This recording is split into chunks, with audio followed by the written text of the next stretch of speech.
accessible après IDE? Comment évoluer après notre diplôme d'IDE? Bonjour à toi et bienvenue dans cette nouvelle vidéo. On connaît bien les spécialités telles que IBOD, IAD ou encore cadre de santé, mais pourquoi sommes-nous si peu présents sur les bancs des universités en niveau master? Je vais commencer par un petit récap. Donc, depuis la réforme LMD donc de 2009, notre diplôme d'IDE s'inscrit dans un cursus universitaire.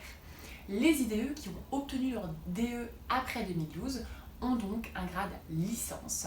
Nous avons donc accès à un certain nombre de masters, notamment dans le champ du droit, de la santé publique ou encore de la qualité du management. Pour les IDE diplômés d'avant 2012 et qui souhaiteraient rentrer en master, pas d'inquiétude, il faut tout simplement faire une demande de VAE, VAP ou VES. Je vous ai préparé une vidéo spécifique sur le sujet de la VAE, je vous mettrai le lien en commentaire.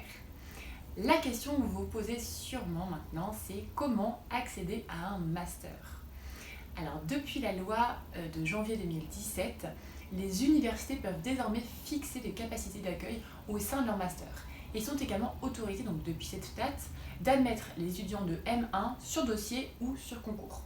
C'est là que la sélection devient compliquée pour nous IDE parce qu'on n'a pas forcément eu l'occasion d'apprendre à nous vendre, à rédiger des CV, des lettres de motivation, etc. Alors maintenant, quelle est la liste des principaux masters accessibles après IDE? Je ne vais pas aborder dans cette vidéo tous les sujets, mais seulement les principaux.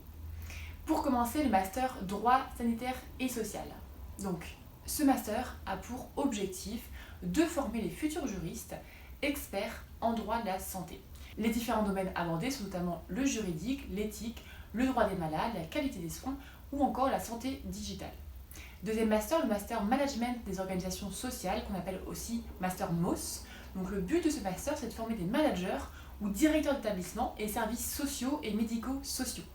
Les différents domaines qui sont abordés, c'est le management, les outils de gestion, la mise en œuvre de projets, etc. Troisième master, le master management, solidarité internationale et action sociale. Donc ce master a pour but de former les futurs diplômés au management, à la gestion de projet et à la coordination pour travailler ensuite au sein d'ONG, d'associations ou de fondations en France ou à l'étranger. Quatrième master, le master RIS, donc recherche et innovation dans les soins. Donc ce master 2 est le plus récent de toute cette liste. Il a pour objectif de former les futurs professionnels aux méthodologies de la recherche et de l'innovation. Donc il est accessible après un master 1 dans le domaine de la santé. Cinquième master, le master d'IPA, donc infirmier en pratique avancée. C'est un master qui se prépare dans un cursus universitaire et qui prépare au nouveau métier d'IPA. Sixième master, le master qualité et parcours de soins. Donc c'est un master qui forme notamment les futurs professionnels aux méthodes et outils qui visent à améliorer la qualité et la sécurité des soins dans les établissements de santé.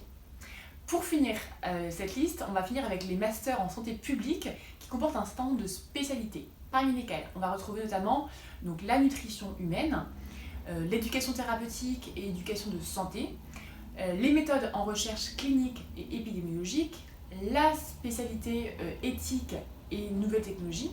On va retrouver aussi handicap et santé ou encore sciences, technologies et santé. En fonction des universités, on aura différentes spécialités qui seront proposées. Toutes les universités ne forment pas à toutes les spécialités. Donc attention de bien choisir l'université qui va correspondre à votre choix. Pour finir, comment financer son master? Alors, pour un master à l'université, il faut compter entre 3 000 à 10 000 euros, donc c'est très varié. En fonction du type de master, soit on peut continuer à travailler à côté, soit ça ne va pas être possible. Donc pour financer un master, soit c'est un financement perso, soit c'est l'employeur. Ça peut être encore avec son CPF, donc pour cela, vous pouvez vous tourner notamment vers l'OPCA de votre région. Il existe d'autres moyens de financement que l'on verra dans une vidéo spéciale financement parce que c'est un sujet qui est quand même assez complet. Voilà pour cette vidéo qui permet d'exposer du coup les principaux masters.